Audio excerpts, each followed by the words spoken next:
Hola compañeros, muy buenas tardes. Les repito, nosotros, la clase empieza la sesión empieza a las 3. Sin embargo, la clase la iniciamos a las 3:05. Recuerden, estamos dando 5 minutos para aquellas personas que acaban de tener un curso o tuvieron alguna otra actividad. Entonces, siempre se conectan a las 3 y iniciamos a las 3:05. Bueno, la clase pasada estuvimos viendo lo que es el concepto de lo que es la derivada en el sentido complejo. No es más que una extensión, ¿verdad? Del análisis, de lo que ocurre en el análisis real, lo que es la definición de una derivada, como el cociente de un incremento. Pero voy a comentarle al menos 3 aspectos que son equivalentes al origen de lo que es la derivada. Voy a detener el video. Voy a compartir la pantalla. Permítanme tantito para que ustedes noten que en al menos otras formas equivalentes a lo que sería la derivada, y que puede ser que alguno de estos conceptos, al extenderse a otro tipo de estructuras algebraicas, den nociones distintas, ¿sí?, de lo que sea la generalización de la liticidad. Miren, nosotros trabajamos con f de c.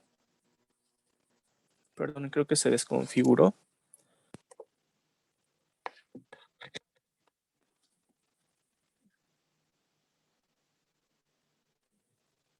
Sí,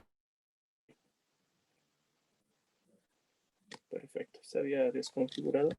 Bueno, nosotros decimos que es f' en C si existe límite de f de z menos f de c sobre z menos c. Ya habíamos hablado también de que este hecho es equivalente a que el límite de f de z menos f de c menos f' de c por z menos c entre z menos c, norma, esto sea cero. Comentamos que son exactamente lo mismo, salvo que la segunda es un análogo de lo que ocurre con la derivada considerando a una función de R2 en R2. Es exactamente lo mismo. Y recuerden, de aquí surgen las ecuaciones de Cauchy-Riemann, indicando que esta transformación lineal no es más que la representación en R2 de un producto complejo. ¿Sí? Lo habíamos comentado. Otra forma de ver la derivada es que f de z menos f de c sea igual a f' en c por z menos c más, vamos a llamarle h de z sobre z menos c, aclarando que el límite de h de z cuando z tiende a c, esto es cero. Algunos les llaman O chiquita, me parece, a esta expresión, porque tiende a cero cuando z tiende a c. Entonces, aquí hay 1, 2, y 3, ¿sí? Son 3 formas de cómo extender partiendo de la estructura real. Estarán de acuerdo, partiendo de la estructura real, porque estas 3 se manejan, se pueden ver como funciones de R2 en R2, o en particular esto funciona para funciones de R en R, ¿sí? Esta también es muy útil, ¿vale? Existe otra, miren, ¿están de acuerdo para trabajar con lo que sería la extensión de la derivada? Nosotros consideramos estos incrementos, bueno, cocientes de incrementos.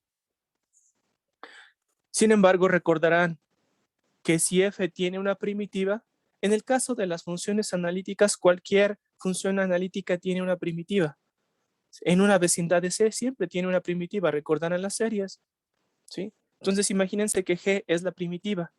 Entonces estarán de acuerdo que esto es justamente la integral de Z, bueno, voy a ponerlo así, de Z a C, de C a C, mejor de segmentos. C z de g prima de z, y esto es la integral de c del segmento cz de z. ¿Estarán de acuerdo? Lo de arriba es un análogo del teorema fundamental del cálculo. Lo vamos a ver más adelante. Lo que estoy... perdonen. Es que este es f'.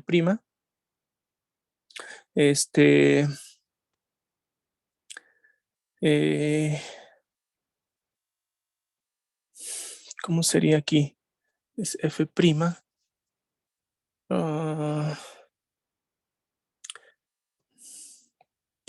Estoy diciendo que es la primitiva, ¿verdad? Entonces, debe de ser su derivada. Déjenme ver aquí.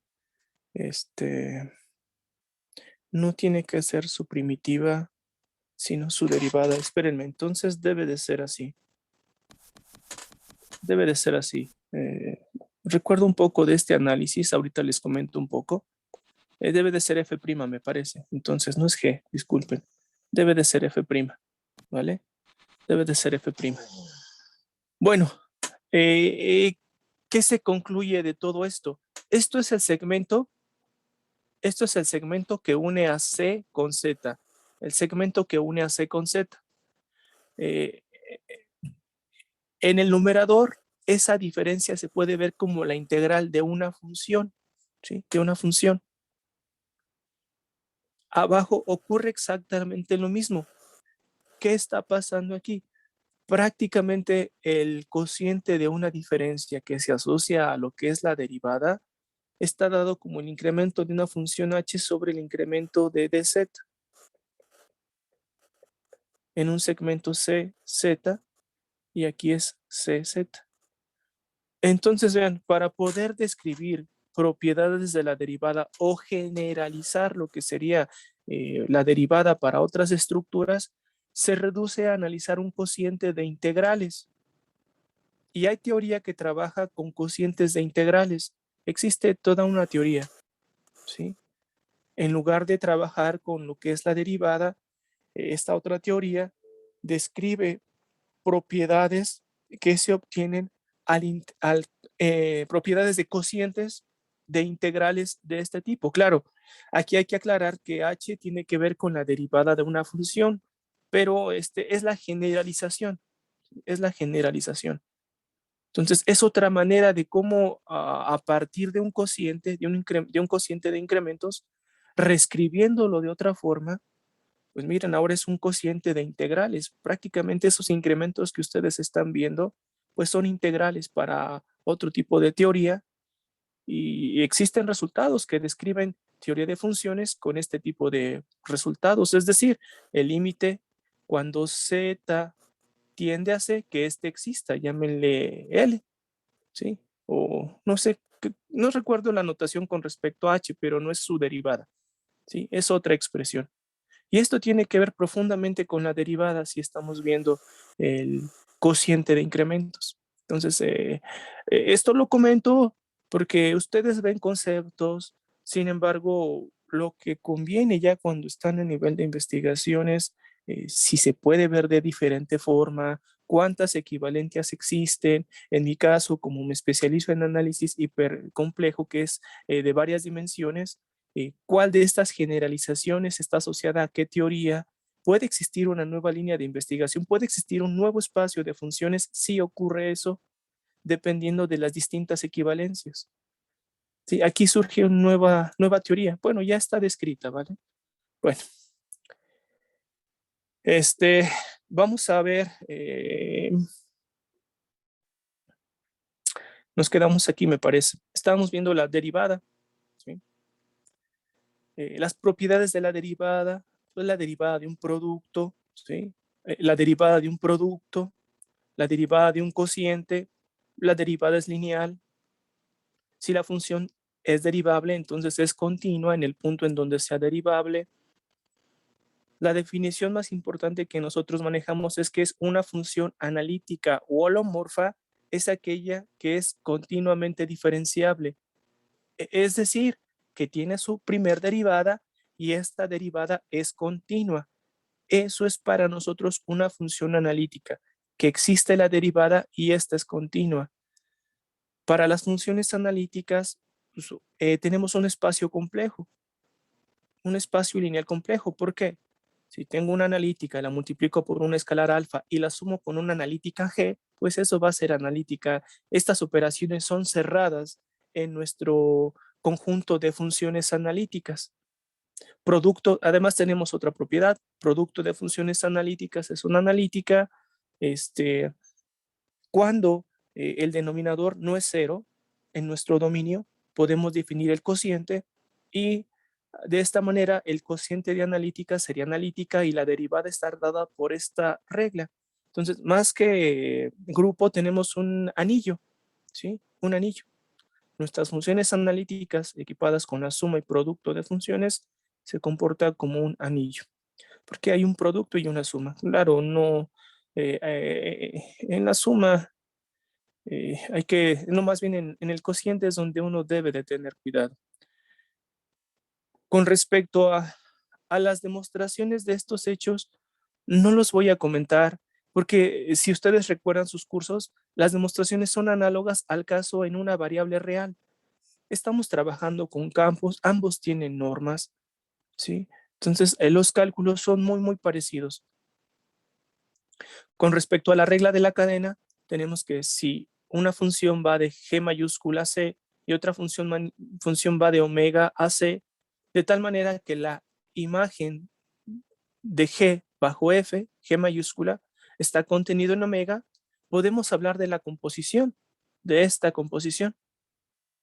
Si F y G son analíticas, la composición va a resultar ser analítica y la derivada de una composición va a ser dada como la derivada de G en F de Z por la derivada de F en Z. Esto a veces lo conocen como la regla de la cadena. Una aplicación de esta fórmula, ¿sí? Se ve cuando ustedes analizan el jacobiano, recuerdan el cambio de variable en Rn, por ejemplo. ¿Sí? Si el cambio de variable en Rn lo restringen a analizarlo en R2 esto es un caso particular. La regla de la cadena se emplea bastante en el cambio de variable en R2. En nuestro caso, por ahí recordarán que aparece un determinante. Está asociado a la norma de la derivada de la función que está haciendo el cambio de variable. Bueno, es una intersección muy curiosa, ¿sí? En particular, las interpretaciones más sencillas de este tipo son cuando ustedes componen con una transformación de Möbius y analizan la derivada. Porque una transformación de Möbius tiene una interpretación geométrica muy sencilla. La composición de una rotación, dilatación, traslación e inversión. Y ahí se ve justamente las magnificaciones o las modificaciones que se le hacen. Porque la derivada de una transformación de Möbius, recordarán, es muy directa. Sí, es directa. Bueno, es muy sencilla, por decirlo así. La demostración de este hecho se basa con el criterio de sucesiones. ¿Sí? Entonces, yo elijo cualquier sucesión de tal manera que esta sucesión converja a cero. La demostración va a emplear la forma del método de los 4 pasos de Newton. ¿Sí? Un análogo. Entonces, el chiste es ver que vean esta función en z más hn menos esa función en z sobre hn, esto tiende justamente a la derivada de la función.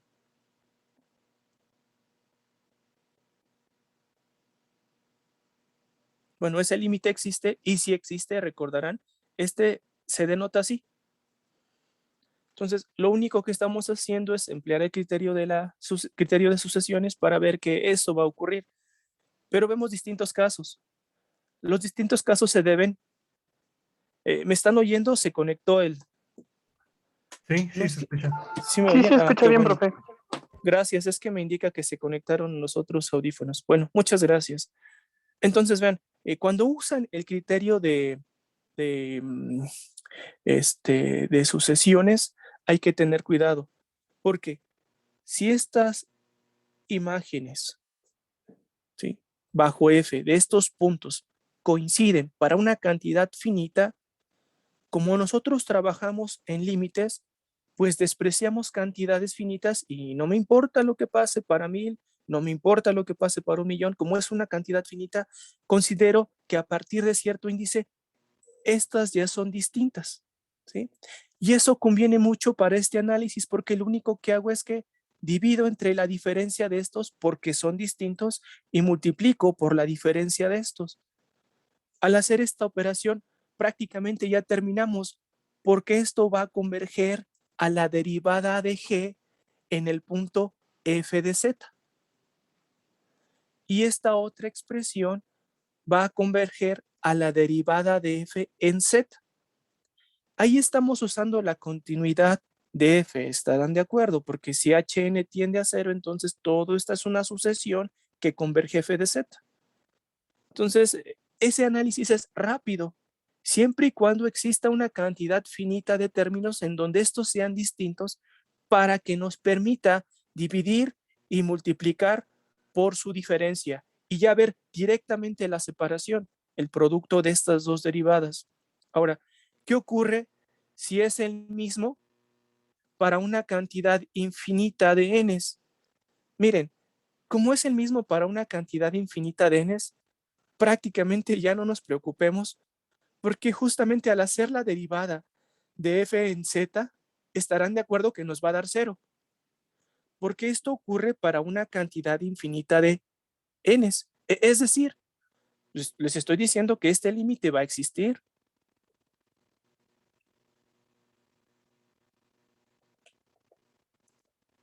¿Están de acuerdo? Pero si ustedes saben que se da la igualdad para una cantidad infinita de términos, entonces el numerador es 0 para una cantidad infinita de términos. Pero si nos están diciendo que el límite existe y que el numerador es 0 para una cantidad infinita de términos, pues si yo aplico la definición del límite, les aseguro que vamos a verificar que esto va a ser 0.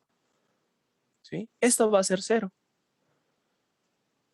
Ahora, con respecto a f, pues es directo porque me está diciendo que la derivada de f en z va a ser 0. Ahora, ¿qué va a ocurrir para la composición? Miren, si yo hago el análisis otra vez de f compuesta con esto.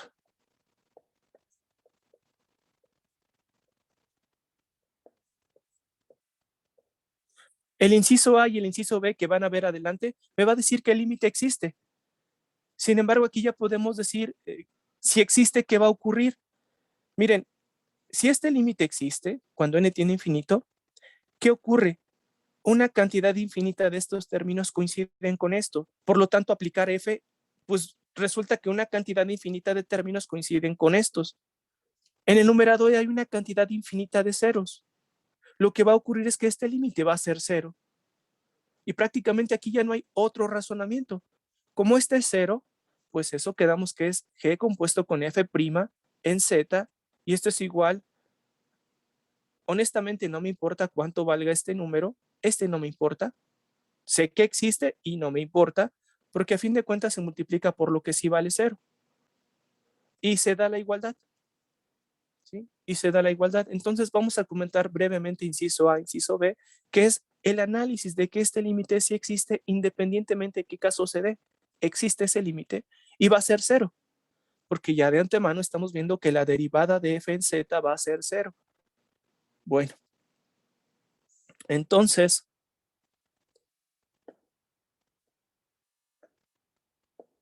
permítanme.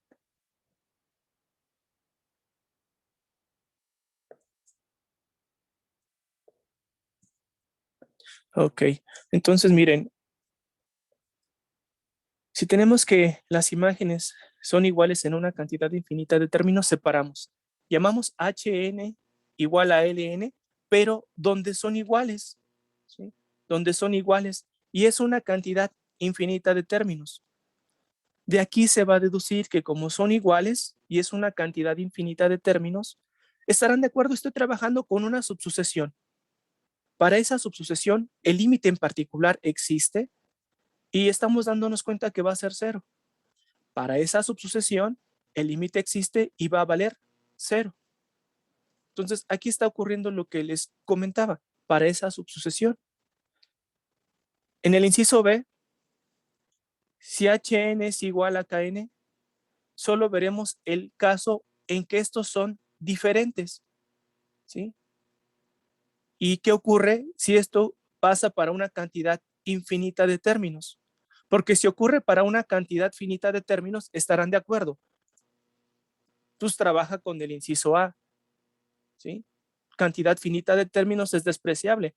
Pero ¿qué ocurre si f de z es distinto de f de z más kn? Ocurre para una cantidad infinita de términos.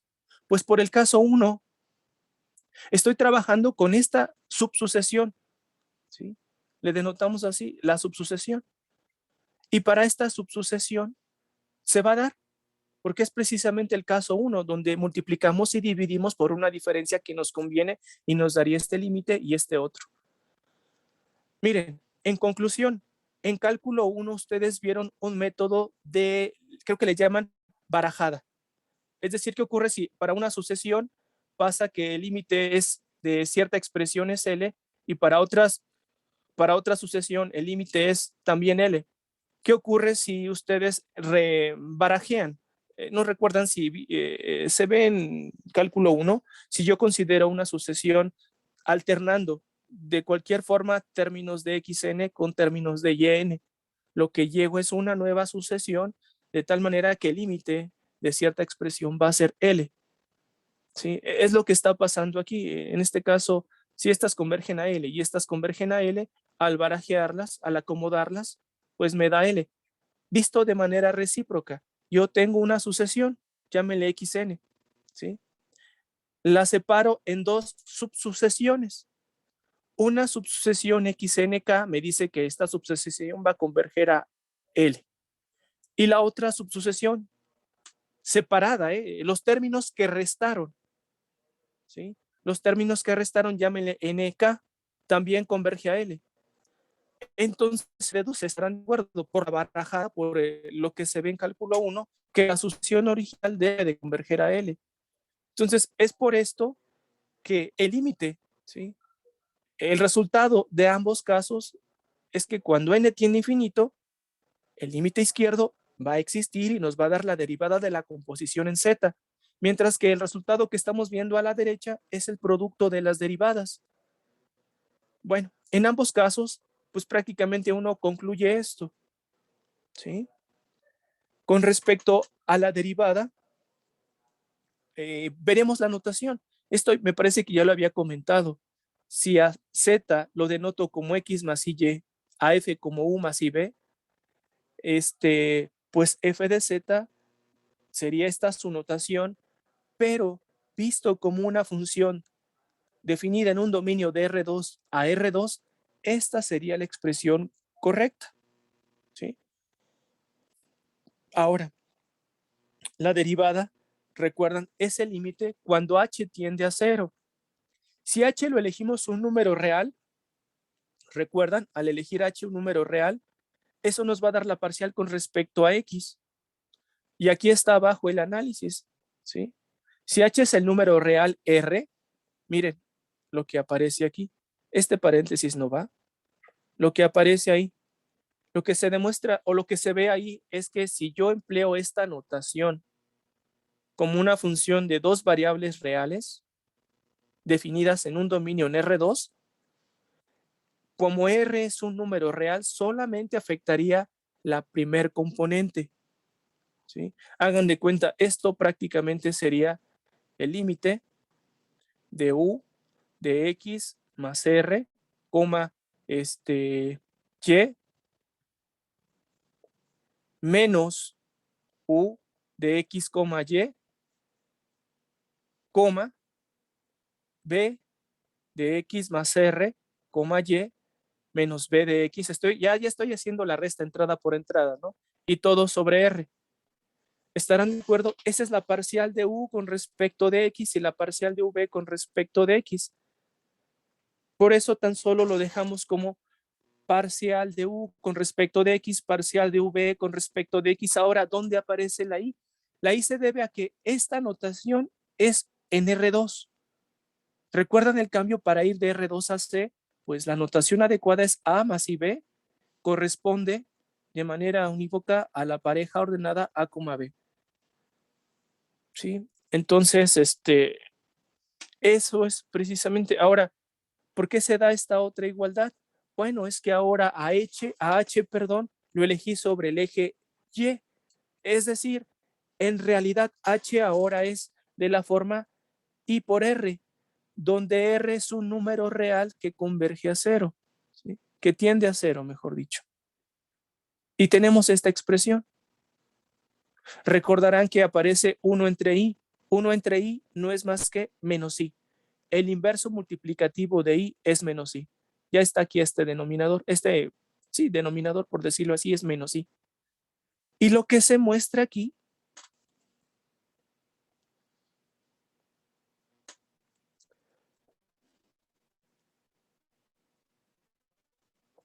lo que ustedes están viendo aquí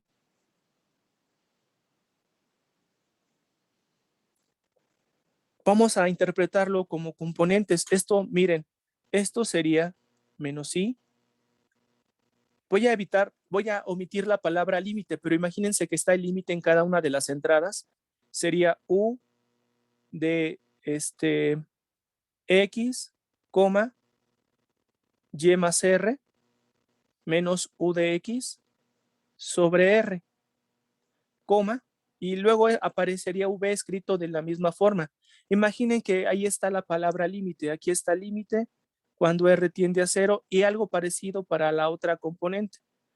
Entonces, miren, lo que ocurre es que esta I, al agregársela a R, o como la tiene, pues no le queda más que solamente alterar, aquí me falta U de X, Y, perdón, es U de X, Y, porque es el punto F de Z, y esta al menos sería su parte real.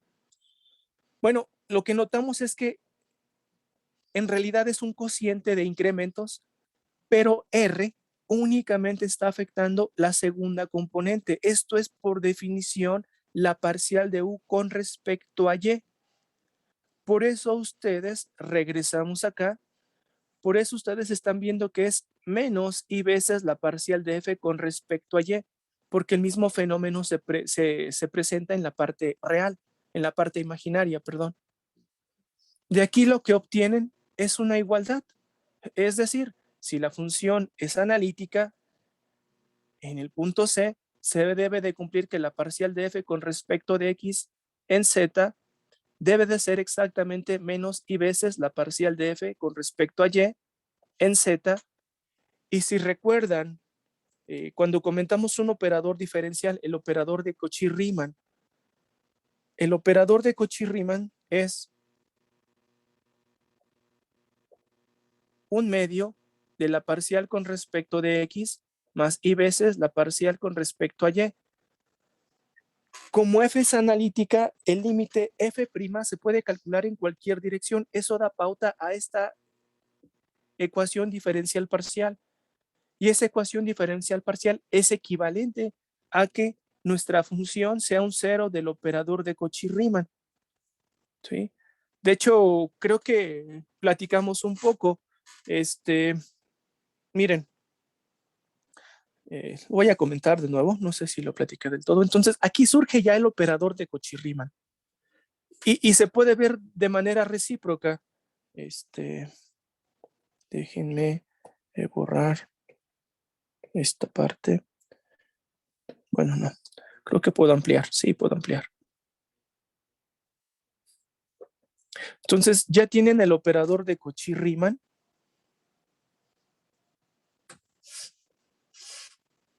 Parcial con respecto de X más I veces la parcial con respecto a Y en F.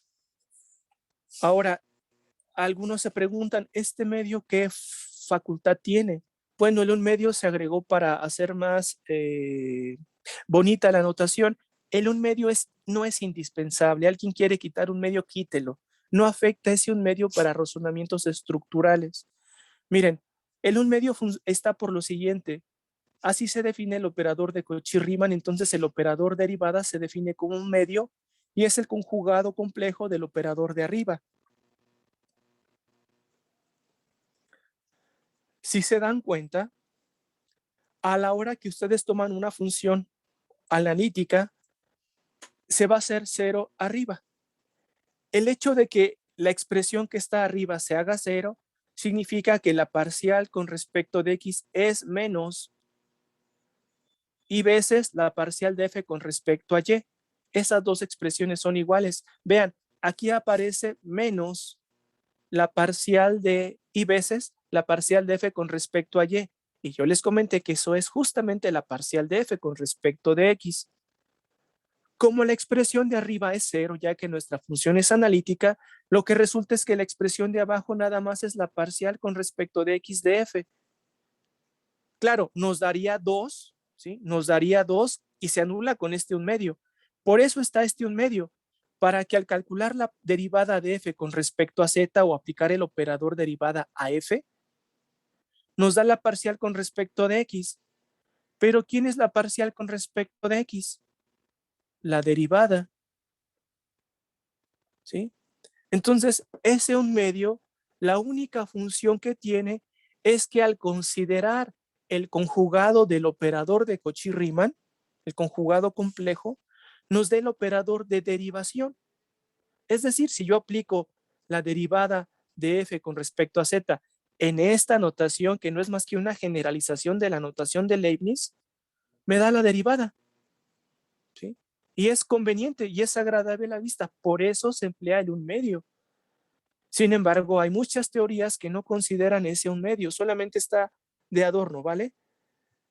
Porque vean, si no estuviera ese 1/2, estarían de acuerdo que sería 2 veces f' de z. Y esta es una constante.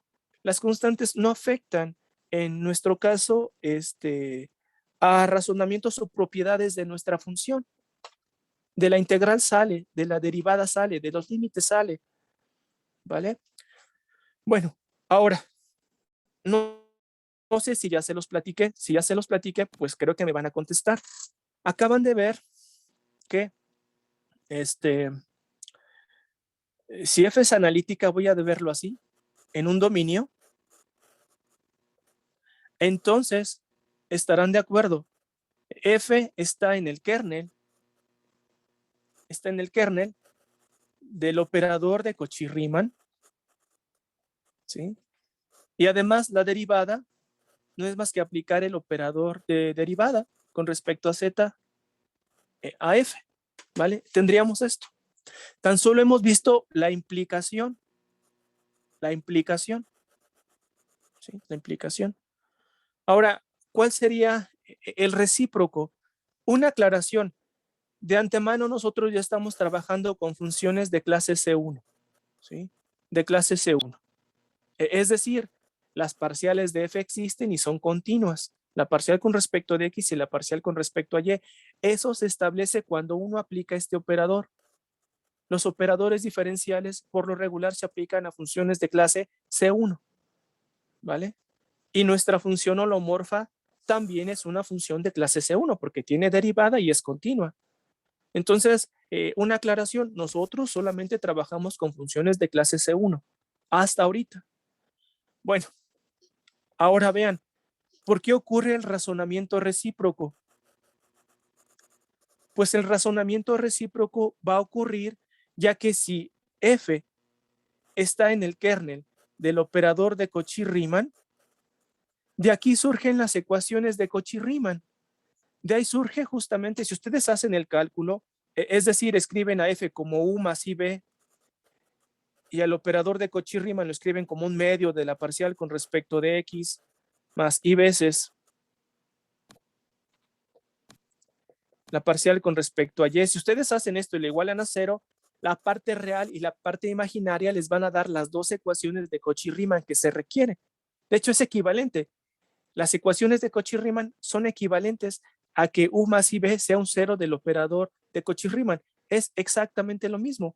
Entonces, ustedes van a tener que ux es igual a by y uy es menos bx, aclarando que los subíndices x y y significan que son las parciales con respecto a estas variables x y y.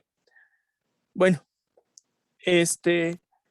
entonces si es un 0 del operador de Cauchy-Riemann, estas operaciones van a cumplir las ecuaciones de Cauchy-Riemann, ¿sí? Estas funciones, perdón, estas componentes, mejor dicho. Pero a la hora de componer, de cumplir las ecuaciones de Cauchy-Riemann, analicen esto.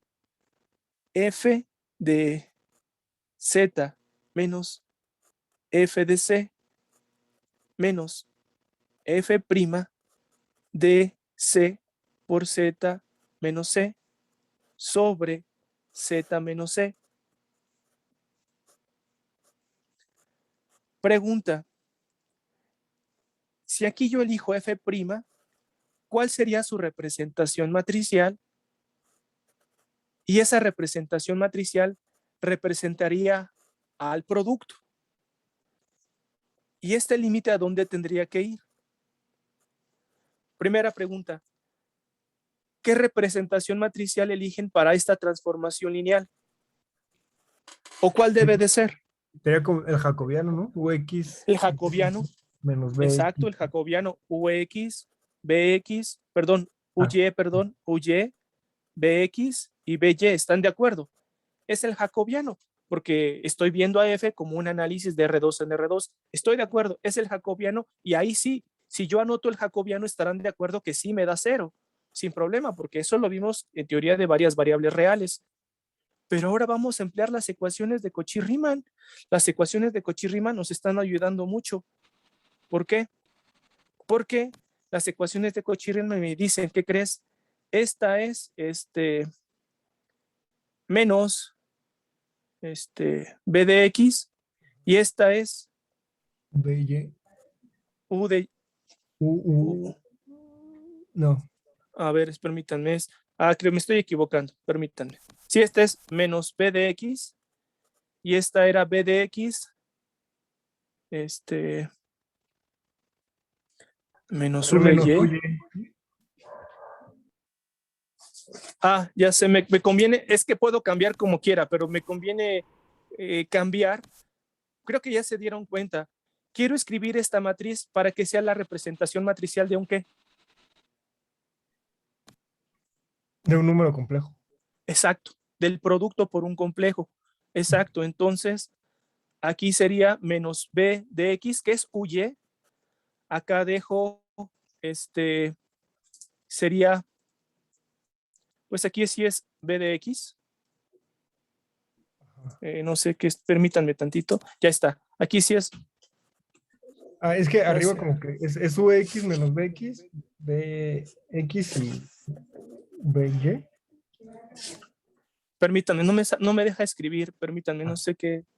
Estoy escribiendo en blanco, qué burro. Perdón, ya está. Miren, aquí sería b de x, estarán de acuerdo, y aquí es u de x, ¿sí? Tendríamos esto aplicado a este complejo. Pero si recuerdan, esto justamente sería la representación matricial. La representación matricial, recuerdan, no se olviden de la representación matricial. Esta matriz, cuando representa al producto por el complejo A más IB, debe de ser de esta forma: A menos B y BA. ¿Sí? Esta es la representación. Por eso es que esta matriz es la representación, es la jacobiana, pero justamente en términos de R2 representa el producto por el complejo. Es decir, todo esto, si yo lo veo como un número complejo, pues es u de x más i b de x por el complejo z menos c. Ya no voy a ver las componentes reales de estas. Ustedes ya, es lineal. Voy a dejar así estas componentes reales, ¿vale? Menos z, perdón, z menos c. ¿Sí? Pero vean, aquí aparece la derivada, la parcial con respecto de x. ¿Sí? Entonces, por eso es importante. Esto es justamente f' en c por z menos c. Ahora sí, en términos de números complejos, representa a un producto de complejos, siendo que al inicio, cuando yo anoté el cociente de estas normas, yo lo entendí como una transformación lineal. Al ser una transformación lineal, me dieron la respuesta correcta. Profe, esa debe de ser la jacobiana porque usted está con funciones de clase C1. Perfecto, es la jacobiana. Sin embargo, la representación de la jacobiana dada por las ecuaciones de Cauchy-Riemann es justamente la representación en R2 de este producto complejo, ¿sí? Complejo. Y eso justamente equivale, estarán de acuerdo, a que nuestra función es complejo diferenciable. Entonces, lo que acabo de comentarles es que si nuestra función está en el cero, es un cero del operador de Cauchy-Riemann, pues va a ser holomorfa. Va a ser holomorfa porque pues se cumple el límite, ¿sí? El límite del cociente de incrementos nos va a dar f' de c. Claro, yo me enfoqué mucho en emplear la teoría de R2 porque ya la manejamos, ¿sí? Y la jacobiana ayudó bastante, ¿no? Ahí está la jacobiana, profesor. Bueno, espero haberme explicado, ¿sí? ¿Alguna duda?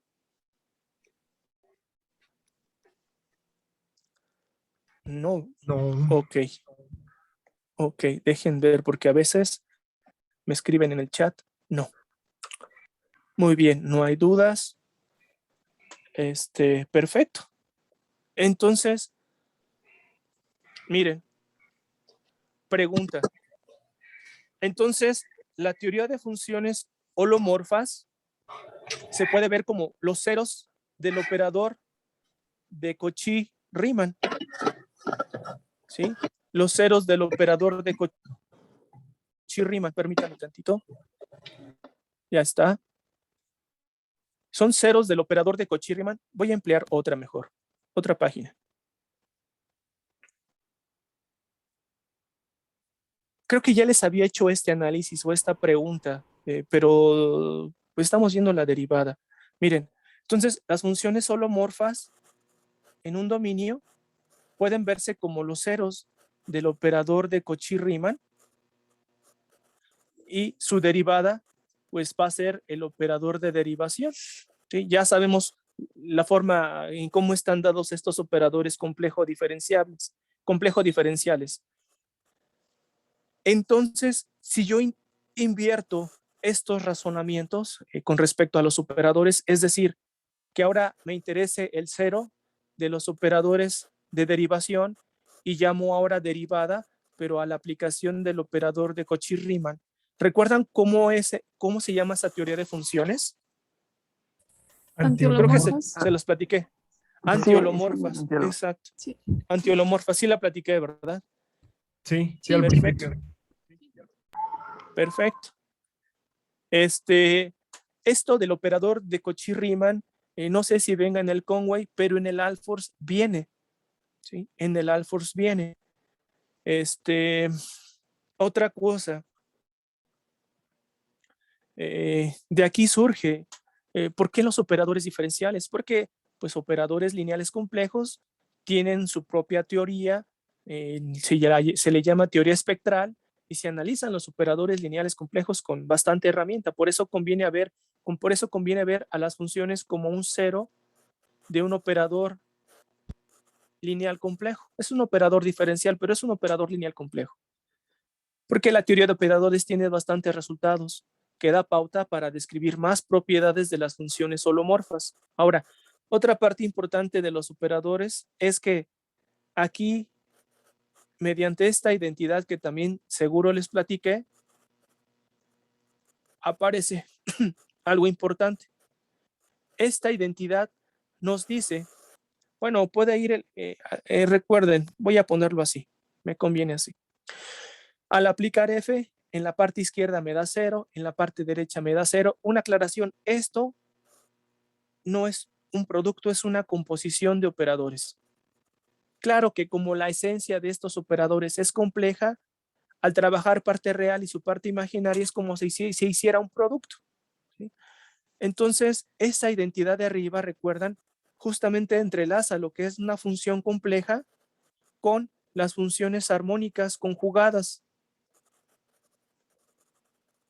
Porque U y V van a ser armónicas porque serían ceros del operador de Laplace.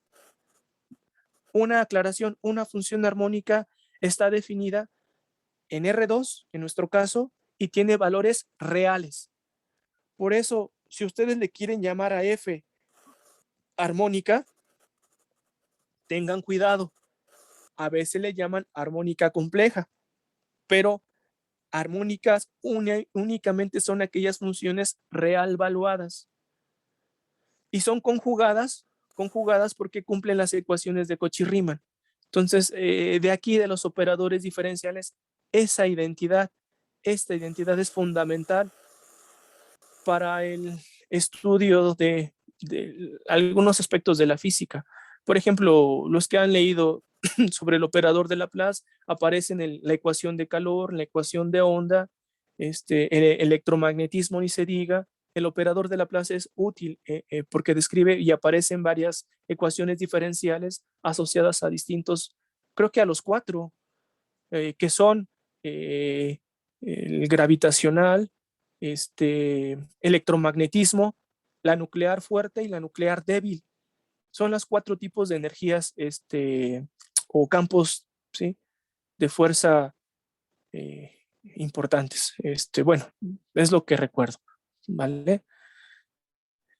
Bueno, entonces, miren aquí, por ejemplo, al calcular la norma al cuadrado de la derivada, si se dan cuenta, coincide con el jacobiano, porque aquí sería la parcial de u con respecto de x al cuadrado, y acá la parcial de u con respecto a y, a x, perdón, la parcial de v, perdón, con respecto a x al cuadrado. Esto sería, voy a anotarlo así, u de x al cuadrado más b de x al cuadrado. Aparecen más términos porque algunos factores seguramente los cambian por otros empleando las ecuaciones de Cauchy-Riemann. ¿Sí? Entonces recuerden, las ecuaciones de Cauchy-Riemann ayudan a simplificar o a reescribir expresiones. Este es que están viendo el jacobiano. ¿Sí?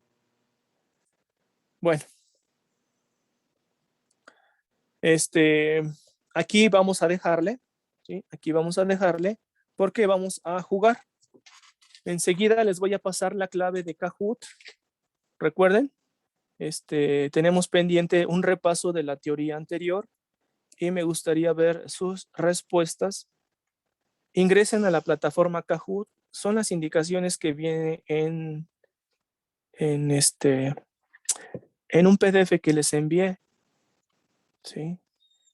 Esa plataforma a ustedes les va a pedir un PIN. Ahorita les mando el código, ingresan y les puedo aplicar los cuestionarios que nos dé tiempo.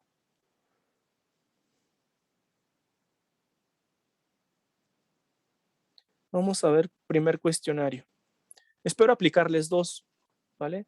Porque hemos platicado muchas cosas. Vamos a jugar. Ok. El PIN para el primer cuestionario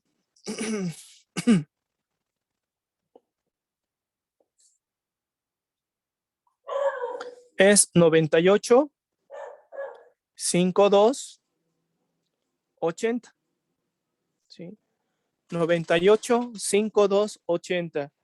Cuando ustedes ingresan a la plataforma de Kahoot.it, ya está Abdel, perfecto.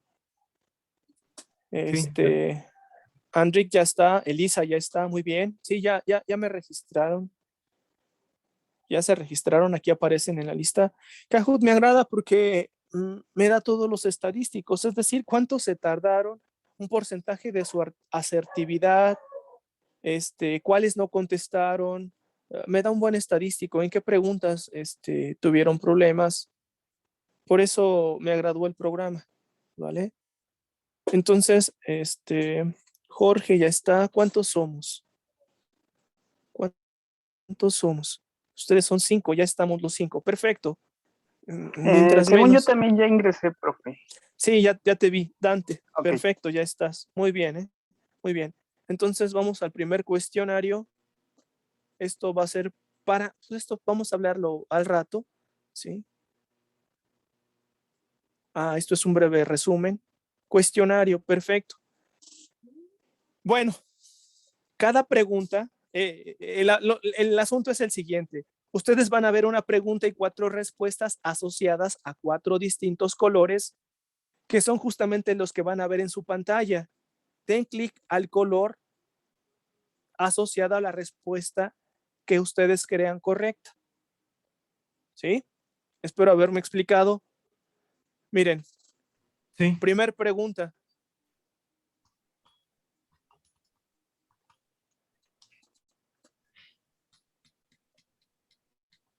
Primer pregunta. Matemático que denotó a raíz de -1 como i por imaginario. ¿Qué matemático denotó a raíz de -1 como i por imaginario? Esta la pregunto porque es importante, ¿no? Creo que elegí algunas preguntas de introducción y de variable 1. Elegí esta. Espero no causarles problemas. Lo importante no es tanto la historia de las matemáticas, sino los resultados en sí. Perfecto. Miren, 3 personas dijeron que era Euler. Una persona dijo que era Gauss. Es Euler, ¿vale? Es Euler. Miren, 3 personas dijeron que era Euler. Una persona dijo que era Gauss y una persona no contestó. Vamos a dejarlo así, se las doy por bien, ¿vale? Pero lo mejor es que me presenten de asertividad mayor o igual que un 80%. Va a ser muy difícil apenas si somos 5, ¿sí? Entonces, se las doy por bien. Fue Euler. Espero que haya quedado clara el, el, las reglas, ¿no? El asunto de cómo es. ¿Alguien tiene alguna duda? No. ¿No? No, profesor. Perfecto. Por ahí vi que Jesús Gil acabó de entrar. Mira, Jesús, ingresa a Kahoot. Ya que ingreses a Kahoot.it, bueno, Kahoot solamente. Cuando ingreses a Kahoot, esta plataforma te va a pedir un PIN. El PIN es 985280. ¿Vale? 985280.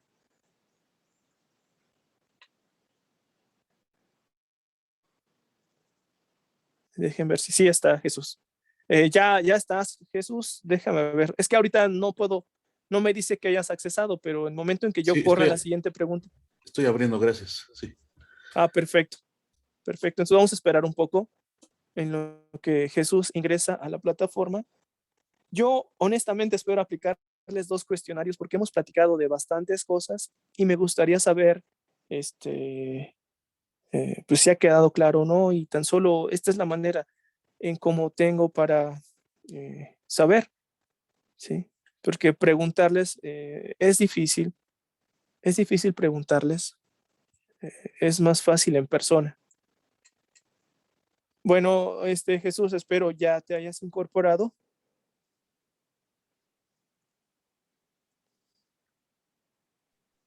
Parece que ya, es que sí está muy lenta mi conexión, también por eso no me podía conectar, pero parece que ya está. Ok, perfecto. Vamos con la siguiente, ¿sí? Con la siguiente. Miren, el producto de números complejos en parejas ordenadas de números reales, ¿cómo se define?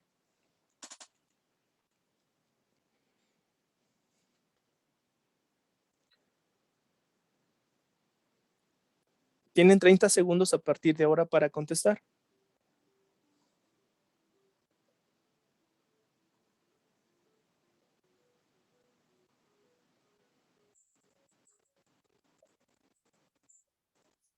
¿Cómo se define el producto de números complejos en términos de parejas? Perfecto.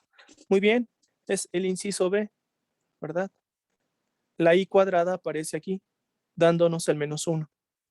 Exacto. Una persona dijo que era el inciso A, 0 personas el inciso C, y una persona dijo que era el inciso D. Mm, este producto no nos daría una estructura de campo, ¿vale? Por ahí habría problemas. Este puede ser, pero bueno, es el usual que conocemos de números complejos. Ok, miren, perdón, el programa también me da los primeros lugares. Primer lugar, Abdel, segundo, Jesús, tercero, Jorge, Andric, el cuarto, Elisa, el quinto. ¿Sí? Vamos con la siguiente pregunta. ¿A qué es igual I a la 15? I a la 15, ¿a qué es igual? Pueden emplear inmediatamente en el exponente cierta álgebra modular, módulo, un número conveniente, para que nos reduzca todas las operaciones que hay que hacer. ¿Qué tal si les hubiera pedido I a la 545? No haría tanto, sino ciertas operaciones.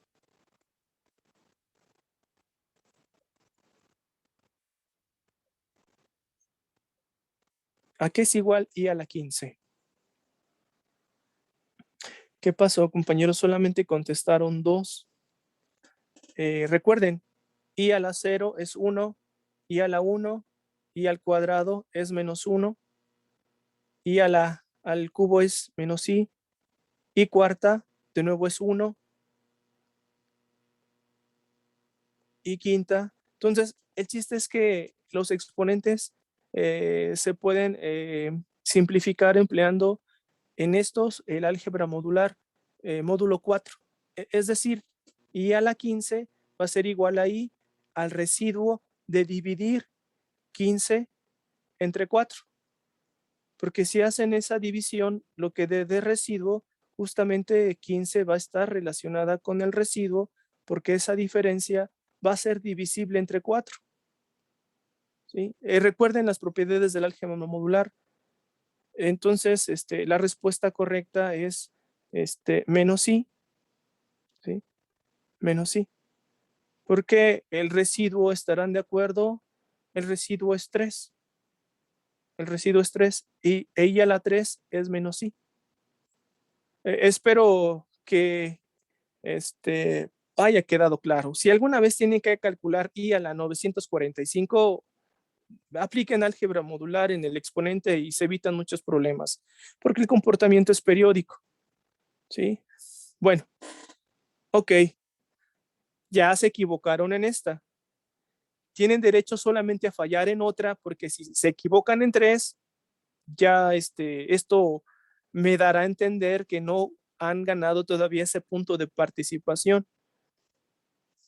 ¿Sí? Tengan mucho cuidado. Vamos con la siguiente pregunta. ¿Cuál de las siguientes identidades, o dice entidades, es falsa? ¿Cuál de las siguientes identidades es falsa? A partir de ahora tienen 30 segundos. ¿Cuál de las siguientes entidades es falsa?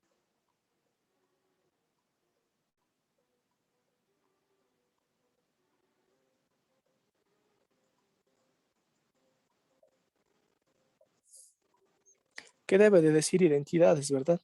¿Cuál de las siguientes identidades es falsa? Uf, caray. Algunos escribieron que la falsa era el inciso D. Una sugerencia cuando vean normas, pues la propiedad de métrica me dice que la distancia de ZW es exactamente la distancia de W a Z. La D es verdadera. El inciso C es verdadero. El inciso A es verdadero. La falsa es el inciso B. ¿Por qué? Porque I está dentro de la norma. Si ustedes muestran que la norma de un producto es producto de normas, por acá debería de estar la norma de I, pero la norma de I es 1 y al cuadrado sigue siendo 1. Este más no debe de estar ahí. Bueno, entonces, pues los felicito. Ya, ¿esta es la segunda vez que se equivocan? Yo sí. Ok. No sé, a mí Es se que me vean, fue el ratón unas veces. déjenme decirles que 0, 3, 0 y 3 son el número de personas que respondieron los respectivos colores. Entonces, este es su segundo error. Solamente tienen, bueno, si se equivocan en una tercera, bye bye, ¿vale? Todavía no conseguirán el punto de participación. Abusados, abusados. Vamos con la siguiente. ¿Cuál de estas expresiones representa la fórmula de Moa? ¿Cuál de estas expresiones representa la fórmula de Moa? Les voy a dar un poquito más de tiempo para que visualicen la fórmula ¿Cuál de estas representa la fórmula de Moa? Bueno, a partir de ahora tienen 30 segundos para contestar. Perfecto. El inciso A. Es el inciso A. Inmediatamente, la norma, potencia. Argumentos, múltiplos. ¿Verdad? Perfecto, perfecto. Muy bien. Ya se están poniendo las pilas. Ese punto tiene que valer la pena. La siguiente, la fórmula que nos da las raíces enésimas de un complejo W, que esto es consecuencia de la fórmula de Moa. ¿Cuál es la fórmula que nos da las raíces enésimas del complejo W?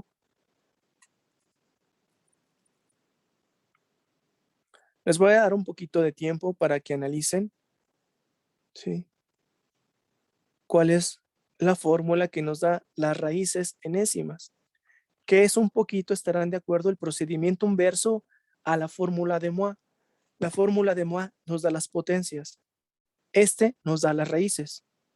Entonces, las operaciones deben de ser inversas, pero aquí hay n raíces distintas. De acuerdo al argumento, bueno, de acuerdo al k, el número k que aparece ahí debe variar de 0 hasta n-1, porque las demás son estas mismas. Bueno, a partir de ahora tienen 30 segundos para contestar.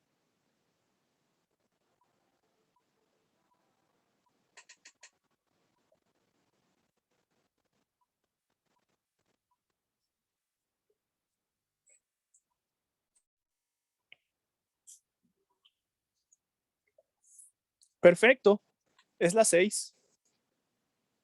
Muy bien. Raíz y división. K de 0 a menos n-1, perdón. Perfecto. La siguiente. No es un conjunto abierto. ¿Cuál de los siguientes no es un conjunto abierto? A partir de ahora tienen 30 segundos. ¿Cuál de estos no es un conjunto abierto?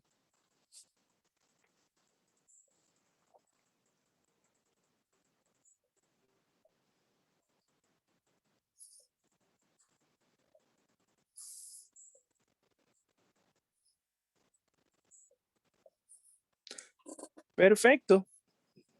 5 personas dijeron que los ceros de un polinomio. Es que los ceros de un polinomio se trata de un conjunto finito, ¿están de acuerdo? Y todo conjunto finito en particular es cerrado.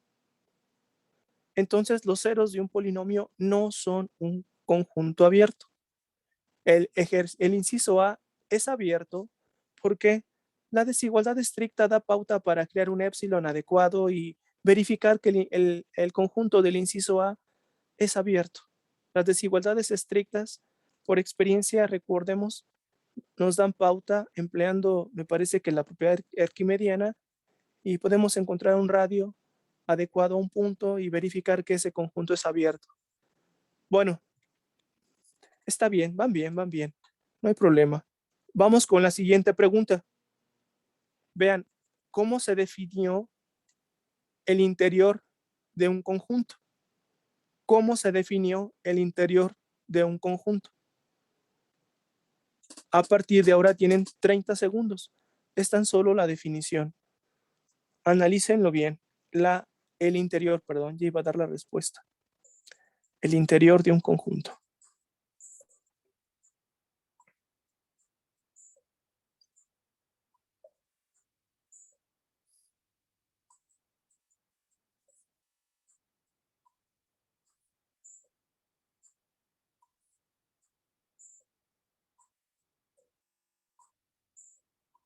Vamos a ver. Perfecto. Es el inciso A. Cuando les pongo la respuesta correcta en el inciso A, es rápido, ¿verdad? Si no hay que estarlas buscando. Bueno, ya no voy a hacer eso, disculpen.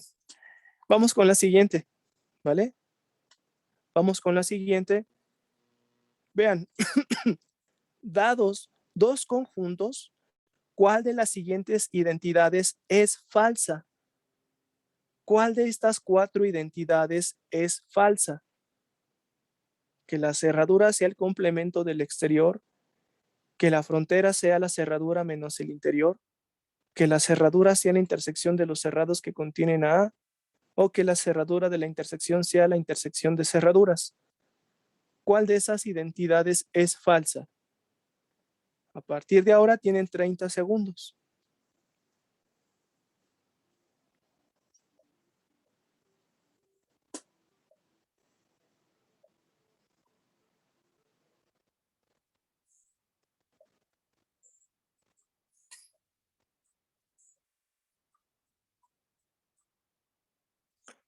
Ok, perfecto. Esta es falsa.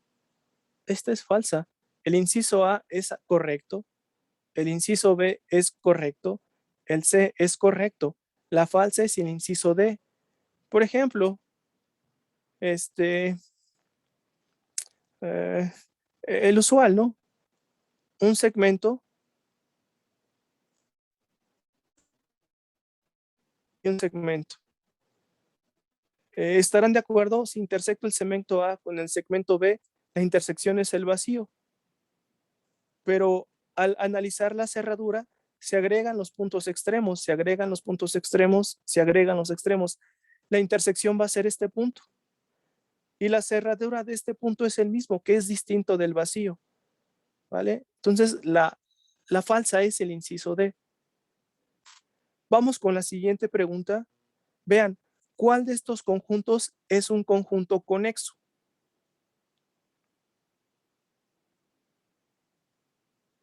¿Cuál de estos conjuntos es conexo? Es decir, que no es disconexo, que no presenta una disconexión.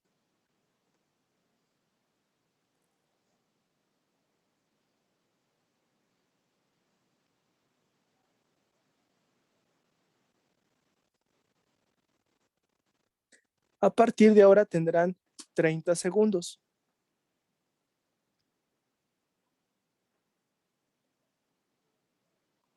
Pueden dibujarlos, darse una idea rápida que seguramente son cuadrantes, pero ¿cómo son?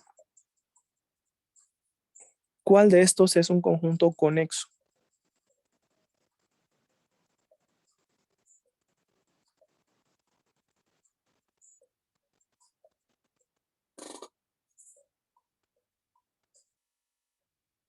Uy, la respuesta correcta es el inciso D. El conjunto A es disconexo, porque si lo analizan en el plano cartesiano, se trata del primer, sí, son positivos del primero y segundo cuadrante. No, es menor igual que cero, ¿no? O sea, al revés. Ah, la respuesta correcta es el inciso D, menor o igual que 0. Ajá. Algunos, Sí, pero es sí. que tres personas Sí, dijeron sí. que era el inciso A y 2 personas dieron la respuesta correcta, que es el inciso D. Para esas 3 personas que dijeron que es el inciso A es disconexo, porque son el primer y tercer cuadrante, pero abiertos. Ahí estoy borrando todo, debo de puntear. Sin el contorno.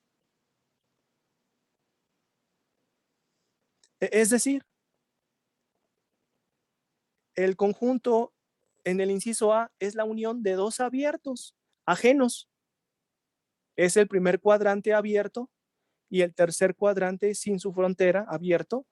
Y al ser ya la unión de 2 abiertos ajenos, pues ya está su disconexión. Entonces, el inciso A es disconexo, el inciso B es disconexo porque son los 4 cuadrantes por separado. El inciso C es disconexo porque ahora me parece que serían el segundo y el cuarto. Y el inciso D es conexo porque son el segundo y el cuarto, pero sí se le está agregando el 0, porque aquí aparece la igualdad. Esa igualdad da pauta a que se intersecten esos dos conjuntos en este punto, ¿sí? Y además son cerrados. Entonces sería esto, esto, y se intersectan en un punto. Bueno, entonces ese conjunto es el conexo. Pues bueno, lo que puedo hacer es darles una felicitación. Tengo otro, no les puedo dar un punto por esto porque se equivocaron en 3. ¿Quieren jugar otro cuestionario o aquí? ¿O quieren justamente su punto? Porque con esto no les puedo dar el punto de participación. ¿Quieren otro?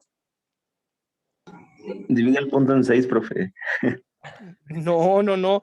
Miren, se trata del punto de participación. Sin ese punto no van a llegar al 10. Y sin ese punto algunos pueden reprobar. ¿Cuánto es la mínima calificación que deben de sacar en estos cursos? ¿Alguien 8. recuerda? 8. 8. Imagínense si sacan 7. Sin ese punto, les voy a dar oportunidad de presentar otro cuestionario. Vamos a hacer otro cuestionario, pero ahora son de derivadas. No les puedo dar el punto, ahí está el cuestionario ahí abajo. No les puedo dar el punto porque, pues no, de una vez les voy a mostrar el cuestionario. Esa va a ser la primera pregunta ya para que la vayan viendo. Vamos a ver, me voy a quedar con el reporte. Voy a guardar el reporte de sus participaciones. Lo guardo el programa me da sus estadísticos, cuánto se tardan, efectividad, las que no contestan. Entonces los estoy guardando en Excel. Todo esto lo guardo en Excel. Igual de los cursos que doy y de otros grupos cuando jugamos Kahoot, los guardo en Excel. Bueno, ya tengo sus datos guardados. Esto va a ser para que a mí me dé idea de las 5 primeras personas. A pesar de que no se hayan ganado el punto todavía, esas 5 primeras personas las voy a considerar que son, es que el grupo es bien pequeño, no la estaría dejando fuera uno. Es curioso, pero yo creo que si es así, nada más voy a considerar los primeros 3. Así que tengan mucho cuidado. Ya luego se los aseguro, ¿vale? Vamos entonces a jugar con el siguiente cuestionario. Ustedes ya están viendo la primera pregunta. Todavía no activo. Salgan de ese Kahoot, por favor. Vuelvan a ingresar a la plataforma. O si ya terminó el juego, ya les habrá dicho que terminó. Ahorita les doy el pin. Les doy el pin para este segundo cuestionario. Ahora sí, gánense ese punto. Miren, el pin es 833 87 48. No importa que tengan el libro a la mano, yo ni estoy viendo. Lo que importa es la efectividad. Miren, 8, 33, 87, 48. Ya está Jesús, Abdiel. ¿Alguien se registró con el mismo número de la...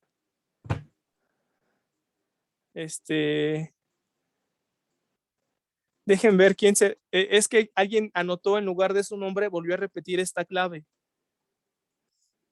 Sí fui yo, perdón. Andrick, Sí, ¿verdad? fui yo. Sí, No te preocupes, sí, entonces ya te disculpe. tengo ubicado. No te preocupes. Yo a la hora de copiar los estadísticos, me doy cuenta. Bueno, entonces ya están todos abusados, ¿eh? Yo quiero darles ese punto sin problemas, pero ustedes no quieren, no se dejan. Vamos a ver. Miren, es un hecho equivalente al límite de esa función. Ya estuvieron viendo la pregunta, ya vieron las respuestas. Pues no me queda de otra que activar sus respuestas. Ya pueden contestar, ¿vale? Ya pueden contestar.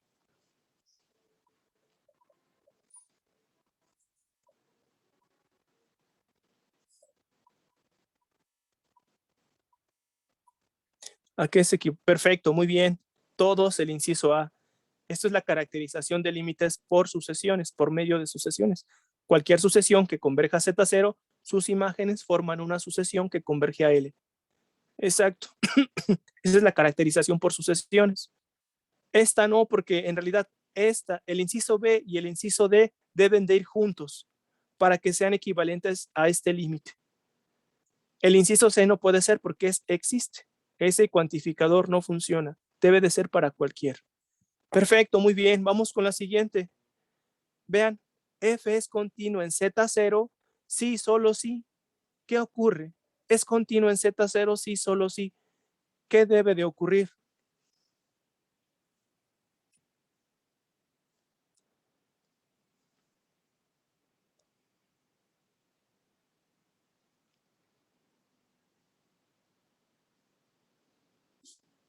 Bueno, a continuación tienen 30 segundos para contestar.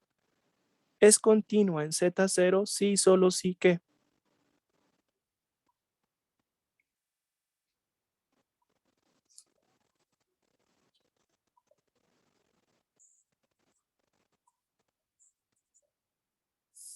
Perfecto, muy bien. El inciso C.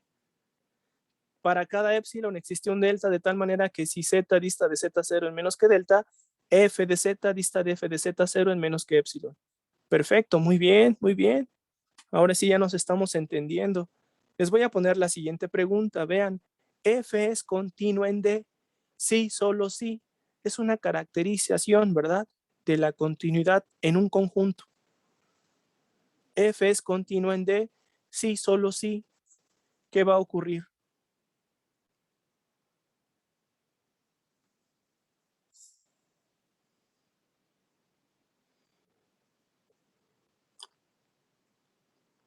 Vean bien los adjetivos.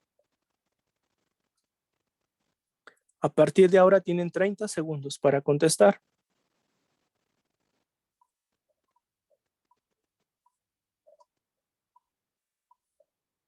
Perfecto, muy bien. Es el inciso D.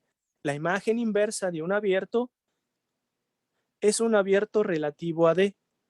Exacto. Muy bien, muy bien, muy bien. Vamos con la siguiente. Les voy a dar tiempo. Vean. Si tenemos un abierto y F es diferenciable en ese abierto, perdón, en el punto C de este abierto, además hay que tener cuidado. F va de G a R. Da valores reales. ¿Sí? Da valores reales. Bueno, entonces, ¿qué ocurre con la derivada? Perdón. A partir de ahora tienen 30 segundos, porque me parece que fue una observación que comentamos la clase pasada, creo. ¿Sí? ¿Qué ocurre con la derivada? La función no está yendo del plano en el plano. La función está llevando a un abierto en una recta, en una parte de una recta, en el eje real. Algo pasa con la derivada.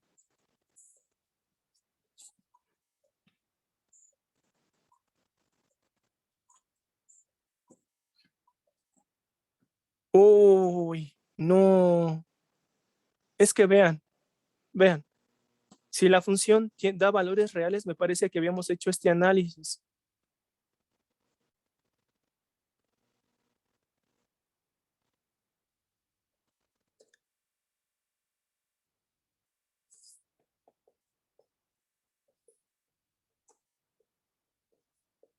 Es C, perdón, es C y aquí es C.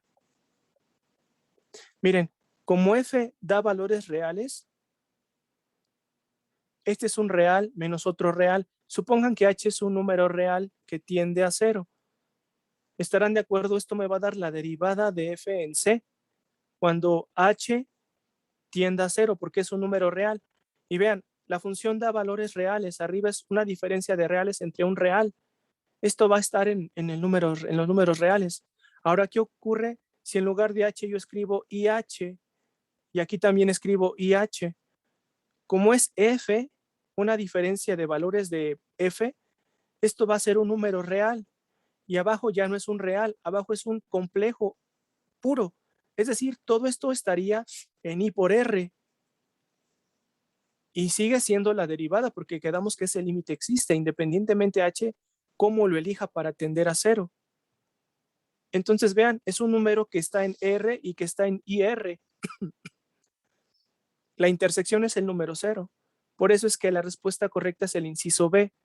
Lamentablemente 5 personas dijeron que era el inciso A. Una persona dijo que era el inciso B. Bueno, ya se equivocaron una vez. Solamente pueden equivocarse en una segunda vez. Vamos, la siguiente, vean. G, un dominio. F va de G a C. ¿Es analítica en G? Sí. Pues esto prácticamente es la definición, ¿estarán de acuerdo? Es nuestra definición. ¿Sí? Como es definición, les daré a ustedes 30 segundos solamente.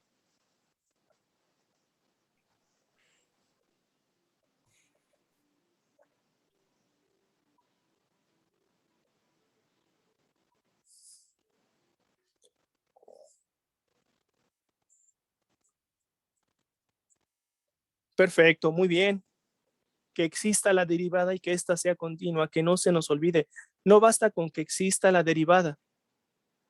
Vean, hay un teorema, me parece que es el de Cursat, que dice que basta con que exista la derivada, pero que G sea un abierto.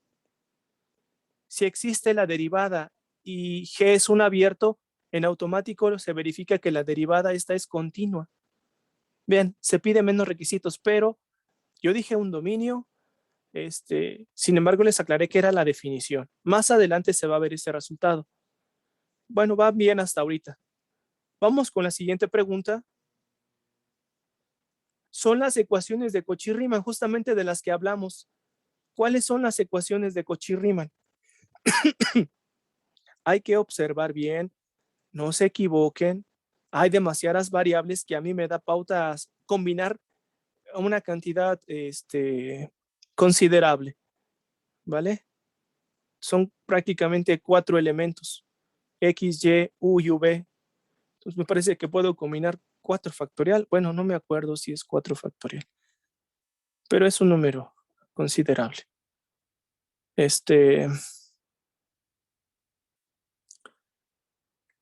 A partir de ahora tienen 30 segundos. ¿Cuáles son las ecuaciones de Cauchy-Riemann?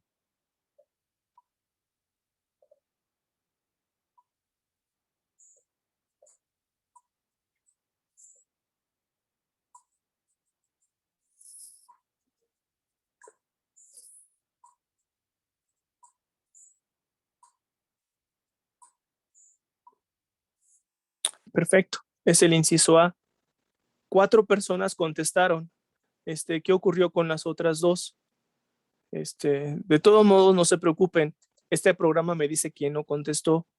Ya de todos modos sitúa con respecto a las respuestas los primeros lugares. Ok, miren, vamos con la siguiente. Ya tengo poca batería, si se dieron cuenta.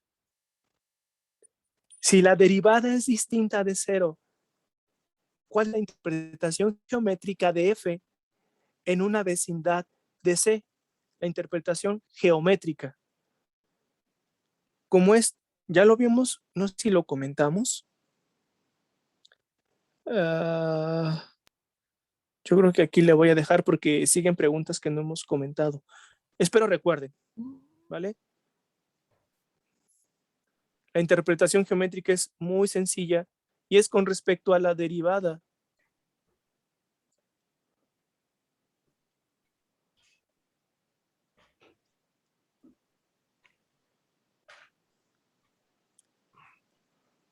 Bueno, a partir de ahora tienen 30 segundos. Hasta ahorita se han equivocado una vez.